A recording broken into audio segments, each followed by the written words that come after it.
देवर्षि नारद जी ने जनक जी से पूछा कि आप विदेह कैसे हैं? आपकी रानी हैं, आपके संतान हैं, राजपाट है, और आप विदेह स्थिति तो अवधूत महापुरुषों की होती है, शरीर का होश नहीं है, और ऐसी थी जनक जी की स्थिति। तो उनका आज आराम करो, कल सभा में बताएंगे।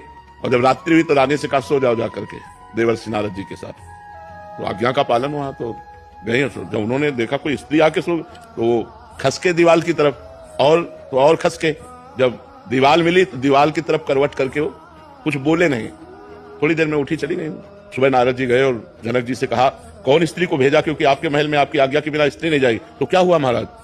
बोले मैं देखा कि स्त्री है तो खसक गए। फिर क्या हुआ? वो भी खसकी हमारी तरफ। फिर क्या हुआ? बोले दीवाल मिल गई तो दीवाल की तरफ मुंह करके लेट गए। बोले फिर मुझे शांति मिली। तो बोले स्त्री को दीवाल क्यों नहीं समझ लिया? दीवाल को दीवाल समझ लिया और स्त्री को स्त्री समझ लिया, यही गलती है। और मेरे में दीवाल और स्त्री में कोई फर्क नहीं। तो वासना का नाश किए बिना उपासना परिपक्व नहीं होती।